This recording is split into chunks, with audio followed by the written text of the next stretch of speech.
कर कानूनी लड़ाई यूं ही जारी रहेगी या फिर निगम आयुक्त कोर्ट के फैसले के मुताबिक मस्जिद को गिराने का काम आखिरकार किया जाएगा, ये बड़ा सवाल है। हिमाचल हाईकोर्ट के फैसले से आज ये साफ हो जाएगा। हिमाचल हाईकोर्ट में आज वक्फ बोर्ड की तरफ से दायर रिट पिटीशन की मेंटेनेबिलिटी पर सुनवाई होनी है, जिसे पिछली सुनवाई में गैर मेंटेनेबल बताया गया था।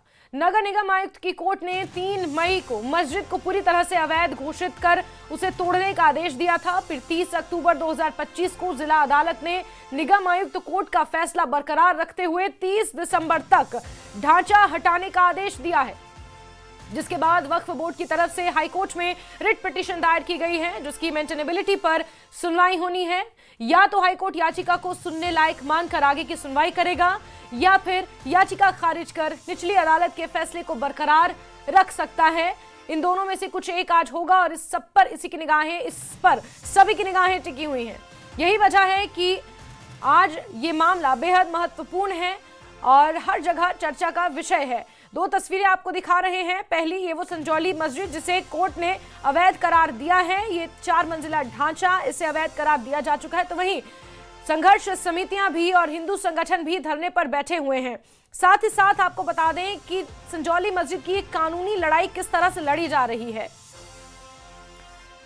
पूरा विवाद आपको समझाने की कोशिश करते हैं। साल 2010 में लिए चलते हैं, जहां पहले संजौली में एक छोटी सी मस्जिद हुआ करती थी। 2010 से 2024 के बीच मस्जिद की बिल्डिंग 5 मंजिला कर दी गई, यानी कि एक ग्राउंड फ्लोर और ऊपर 4 फ्लोर बना दिए गए। और अवैध निर्माण को रोकने के लिए नगर निगम ने करीब 50 बार नोटिस भी दिया और 40 से ज्यादा राउंड की सुनवाइयां भी हुई। 5 अक्टूबर 2024 को एमसी कोर्ट ने 3 मंजिल को गिराने का आदेश दे दिया था। मस्जिद कमेटी जिला अदालत गई, लेकिन याचिका खारिज हो गई। फिर 3 मई 2025 को एमसी कोर्ट ने पूरी मस्जिद को गिराने का आदेश दिया। वक्फ बोर्ड ने मस्जिद गिराने का आदेश को जिला अदालत में चुनौती दी। वहीं 30 अक्टूबर को जिला अदालत ने एमसी कोर्ट का फैसला बरकरार रखा। जिला अदालत ने 30 दिसंबर तक पूरा ढांचा हटाने का आदेश दिया है। जिला अदालत के आदेश के बाद वक्फ बोर्ड ने हाईकोर्ट में याचिका दायर की।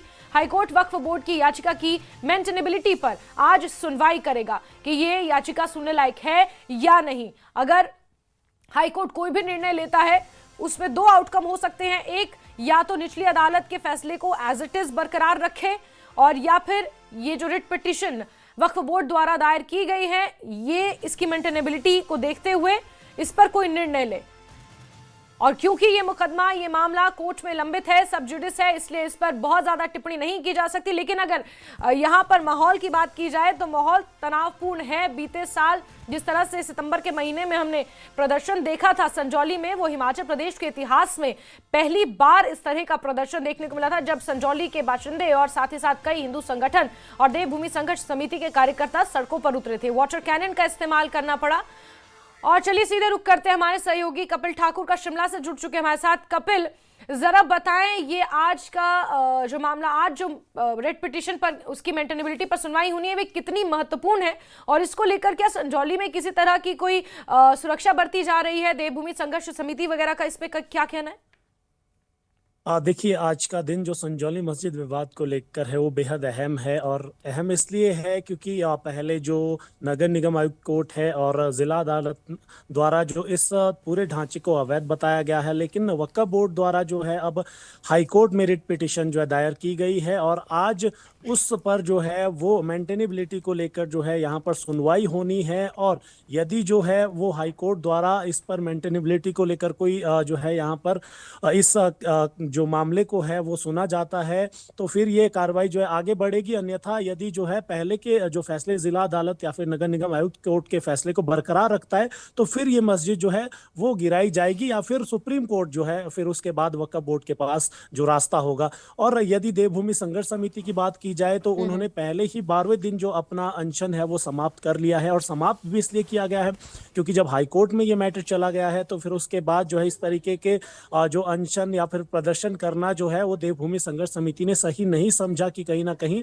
जो कोर्ट के नियमों की जो अवहेलना है। तो ऐसे में उन्होंने 12वें दिन जो अपना ये अनशन है उसको समाप्त कर दिया, और अब आज जो है आज का दिन जो रहने वाला है वो बेहद खास जो है रहने वाला है। और तमाम लोग, चाहे हिंदू संगठन हो या फिर वक्फ बोर्ड हो, मुस्लिम समुदाय के लोग हो, वो इंतजार अब आज के दिन का कर रहे हैं, क्योंकि ये जो है जस्टिस जो है विवेक ठाकुर की जो और वहां पर जो इस केस ये जो आज का लगा है, तो ऐसे में कहीं ना कहीं अब इंतजार है कि क्या इस पर जो है आगामी अभी जो है वो निकल कर आता है। और ठीक ये है। अब तमाम लोग जो है आज के दिन का इंतजार कर रहे हैं, क्योंकि लंबा समय हो गया कपिल, है और इस कितने बजे मस्जिद के को लेकर आसपास जो ये है सुनवाई होनी है हाई कोर्ट में? देखिए, ये मामला जो है वो लगभग जो है 11 से 12 बजे के करीब जो है वो कोर्ट में लगेगा, और उसके बाद ही तस्वीर साफ हो पाएगी कि क्या ये मस्जिद जो है वो गिराने के जो आदेश है वो बरकरार हाई कोर्ट रखेगा, या फिर इस केस को जो है वो हाई कोर्ट में ये केस जो है आगे ठीक है। इसकी सुनवाई होगी। ठीक है कपिल, आप नजर बना के रखें। बहुत शुक्रिया हमारे साथ जुड़ने के लिए। तो आज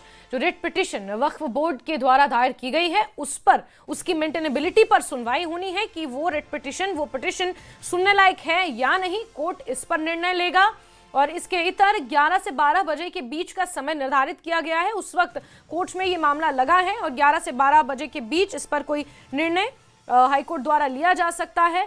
हालांकि सभी की निगाहें इस पर टिकी हुई हैं। देवभूमि संघर्ष समिति से लेकर वक्फ बोर्ड और मस्जिद में नमाज ना पढ़ने देने को लेकर भी जो विवाद आए दिन संजौली में हर जुम्मे को देखने को मिलता है, वो भी अपने आप में एक महत्वपूर्ण है। ऐसे में आज ये रिट पिटीशन दायर की गई है वक्फ बोर्ड द्वारा और इस पर 11 से 12 बजे के बीच में सुनवाई होगी, जिस पर सभी की निगाहें टिकी हुई हैं।